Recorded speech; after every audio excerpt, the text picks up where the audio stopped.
En République démocratique du Congo, Patrice Lumumba honoré à Kinshasa, 61 ans après son assassinat. En Guinée, concertation pour une transition apaisée vers un retour à l'ordre constitutionnel. Puis Côte d'Ivoire a eu l'enveloppe de 264 milliards de francs CFA pour lutter contre le terrorisme. On termine comme de coutume par le Togo, adhésion au Commonwealth. Quelle opportunité!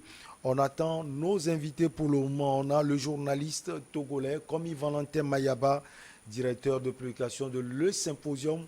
Bonjour, monsieur Mayaba, vous allez bien? Oui, Michel, je vais bien. Je salue également tous les téléspectateurs, sans oublier les téléspectatrices qui sont actuellement câblées à travers le monde et qui nous suivent. Merci d'avoir répondu à notre rendez-vous. Jeunes et anciens, hommes et femmes, autorités, chefs coutumiers se sont inclinés lundi devant le cercueil de Patrice Lumumba à Kinshasa, dernière étape du pèlerinage mémoriel qui a retracé la vie du héros de l'indépendance de la République démocratique du Congo, comme Valentin Mayaba. Quel regard vous jetez sur ce qui se fait actuellement, les cérémonies qui entourent la dépouille de Patrice Emery Lumumba? Oui, et ça, il faut le noter. Vous savez, c'est des hommages mérités, hein. Depuis pratiquement plus de 61 ans que Patrice Lumumba est décédé.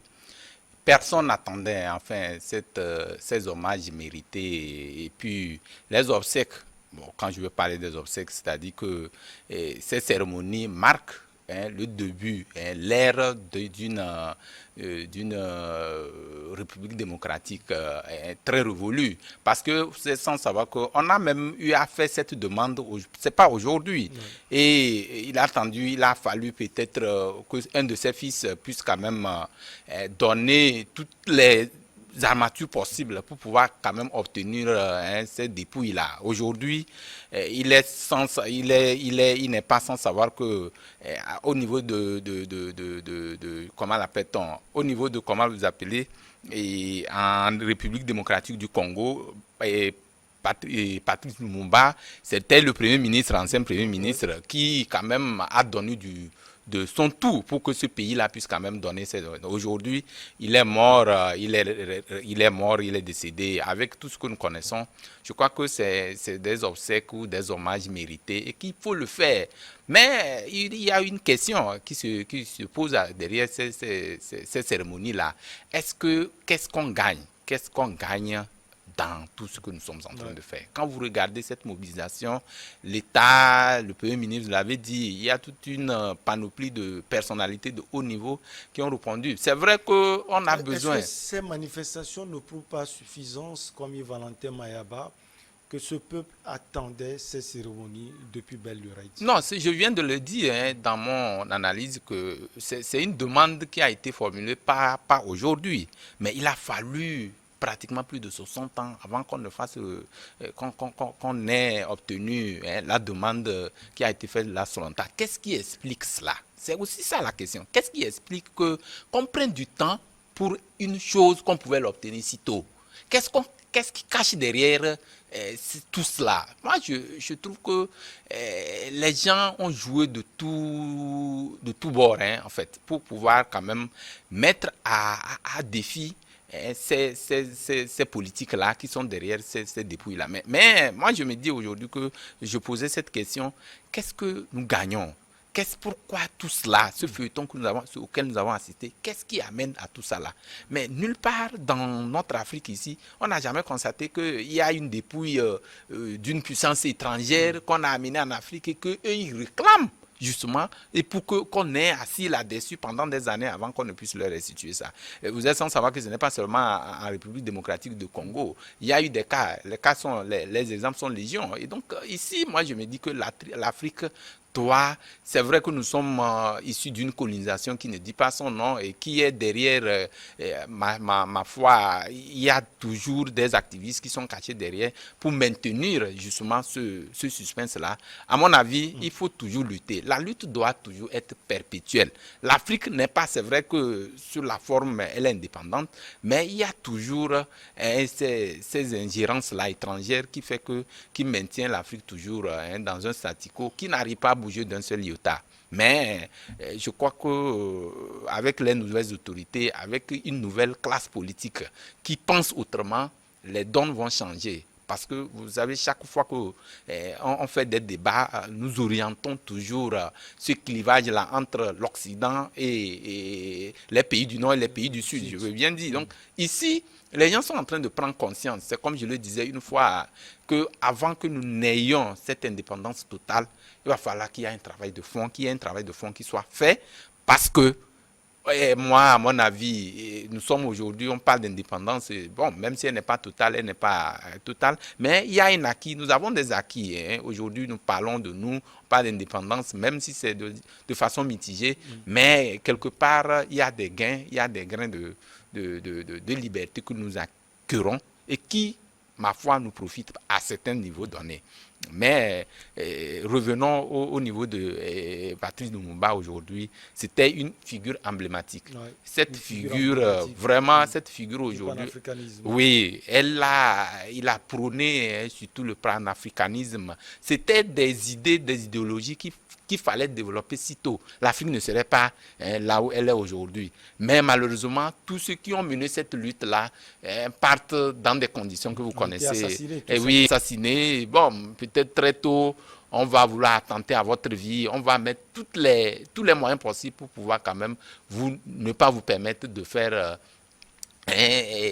propulser votre pensée ou votre idéologie qui sera profitable pour l'Afrique. Les cas, je le dis, les cas sont toujours légion, mais la lutte doit, la nouvelle classe aujourd'hui politique africaine devait s'inscrire dans cette logique-là pour dire que il faut qu'on s'exprime, il faut qu'on prenne notre destin en main. Peut-être qu'on va en revenir. Quand vous prenez ce qui se passe au Mali aujourd'hui, c'est des exemples qui sont légion. Les gens, au-delà même des concepts de démocratie, le peuple africain ne se retrouve pas derrière tout ce qui est développé, mais c'est pourquoi en temps, tu vas voir, malgré il y a des illégalités, malgré ce qui est connu ou ce qui est considéré comme des faits illégaux, les gens disent non, je soutiens, même quel que soit ce qu'il fait, je soutiens. Qu'est-ce qui explique tout ça là? C'est parce qu'à un moment donné, les Africains se disent que non, nous sommes sous le joug d'une puissance ou d'une puissance et qui, on ne se retrouve pas, qui font que nous perdons des repères. Donc, ma foi, c'est des cas comme ça, mais il ne faut pas que cela quand même commence à agir. Nous avons vu, Afrique, tous ceux qui veulent quand même lutter pour le bien-être des Africains, pour le développement de l'Afrique, pour que l'indépendance totale de l'Afrique, toutes ces personnes sont torpillées et ne se retrouvent pas, mais de temps aux autres, utilisant justement certains chefs d'État ou certaines politiques africaines pour assouvir à leurs basses besoins. Malheureusement, et donc, nous allons toujours rester toujours vigilants face à ces puissances étrangères-là qui ne voudront pas que nous nous émergions. Et il y a eu l'étape de Sankuru au centre du pays, sa terre natale de Kisangani au nord-est, son ancien fief politique du Haut-Katanga, où il y a eu des programmes culturels et religieux.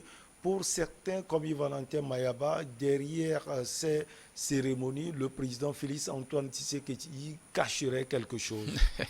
Bon, c'est des procès d'intention. C'est vrai que quand vous voyez Tshisekedi, il est venu, nous savons comment il est arrivé au pouvoir avec, dans une alternance pacifique où beaucoup, les gens sont donnés à fond pour quand même porter leur choix sur Tshisekedi parce qu'il incarnait justement la vision du peuple, mais pas comme celui de Faïlou. Moi, je le dis souvent qu'aujourd'hui, si Tshisekedi est au pouvoir, c'est grâce à Faïlou parce que l'intransigeance de Faïlou a amené Tshisekedi au pouvoir. C'est comme ici au Togo, ça se passe. Les gens, la politique est intransigeante, c'est-à-dire que quand on met la barre trop haute, le politique, l'alternance ne peut pas être pacifique. Elle va toujours subi des coups. C'est ce à quoi nous sommes en train d'assister également au Sénégal. Peut-être qu'on en reviendra. Il y a toujours ça. C'est-à-dire que celui qui dit je suis un opposant, bon, je ne sais pas comment on peut les nommer, mais qui se dit que c'est vaille que vaille, c'est moi qu'on connaît. Non, il faut quand même essayer de mettre un peu de l'eau dans le vin par rapport à certaines exigences. C'est comme ça on peut arriver à des alternances. Mais comme vous l'avez dit, ou comme la plupart d'opinions le pensent, c'est vrai, derrière ces manifestations, derrière tout ce qui se fait, il est en train de se donner un nom. Il est en train de se donner un nom parce que c'est sous lui, justement, que le retour a été fait. Et puis, c'est des points, c'est des acquis. Il a déjà des acquis par rapport à beaucoup de choses, puisque vous savez que c'est un événement qui, ma foi, ne regarde pas les colorations. C'est-à-dire que c'est une situation ou un événement qui rassemble pratiquement tous les Congolais. Actuellement, que tu sois d'un bord ou de l'autre et tout, ça rassemble ça, mais ça prône quoi qu'on appelle l'union sacrée de la RD Congo. Aujourd'hui, derrière Lumumba, on ne voit pas le clan de l'opposition se soustrait de ce retour-là. Tu vas voir que les offices religieux, c'est sous la gouvernance de Tshisekedi que cela s'est fait. Mais, ma foi, je me dis qu'il arrive que nous soyons toujours prudents derrière certaines situations.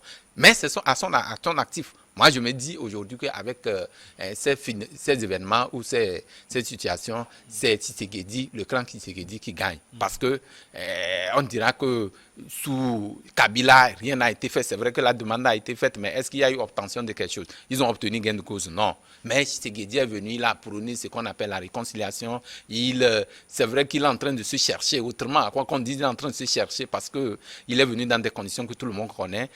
On ne lui donne pas les tâches faciles par rapport à ce partage du pouvoir. Tshisekedi, l'écran de Tshisekedi, entre-temps, vous avez vu ce qui s'est passé là-bas. Je ne reviens pas sur le sujet. Mais je me dis aujourd'hui qu'il est en train de capitaliser quand même ces acquis-là. Et il faut toujours aller dans ce sens-là. Mais c'est à son actif. C'est à son actif et également à son avantage. Oui, allez-y.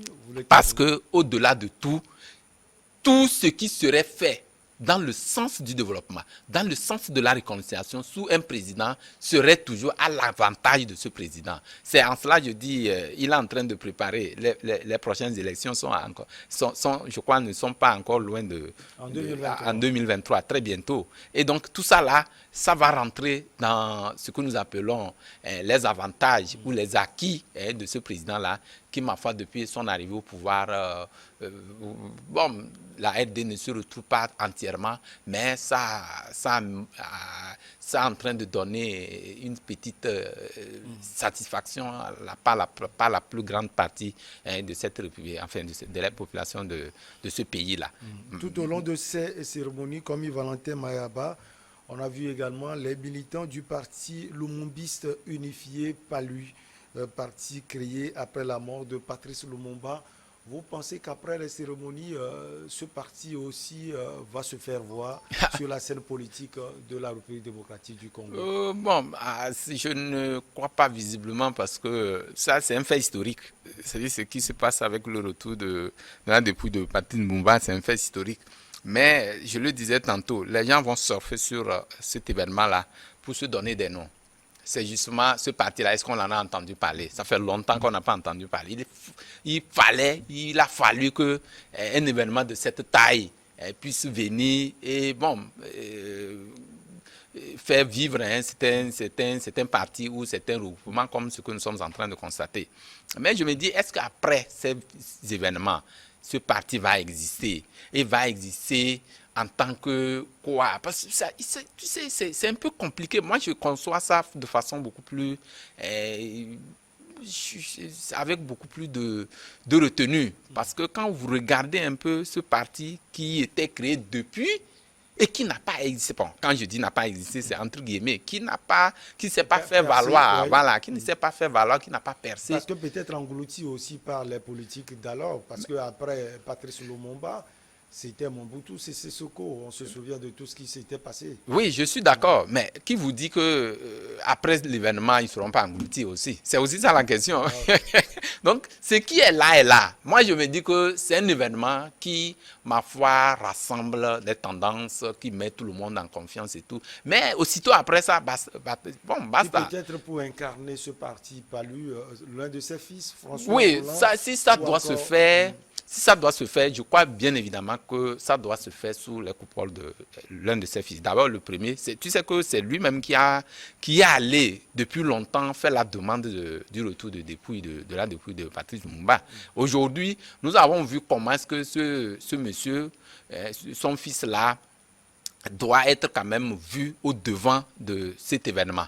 Maintenant, pour incarner, je ne sais pas comment c'est organisé ce parti, mais connaissant nos partis ou la politique africaine, on se dit que c'est sous mon papa que bon, tout a été fait. Est-ce que je suis vivant? Est-ce que je vais laisser ça aux autres? Tout ce que vous connaissez.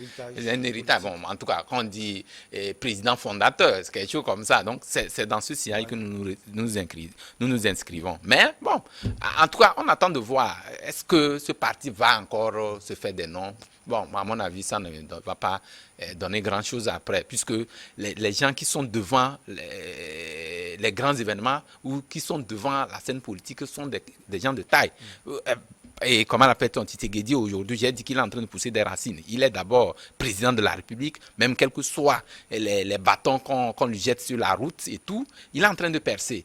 Et Kabila aussi, le clan Kabila, il ne veut pas fléchir d'un seul iota. Et donc, tout ça là, le fils de Patrice Lumumba, c'est quel... comment l'appelle-t-on, ça va faire partie de quelle coalition? C'est de ça il s'agit. Donc, pour incarner quoi, d'ailleurs? Pour incarner quoi? Nous connaissons. Est-ce qu'il faut déjà parler de coalition? Il faut tout faire pour pouvoir exister sur la scène politique de la RDC. Non, personne ne peut leur refuser l'existence.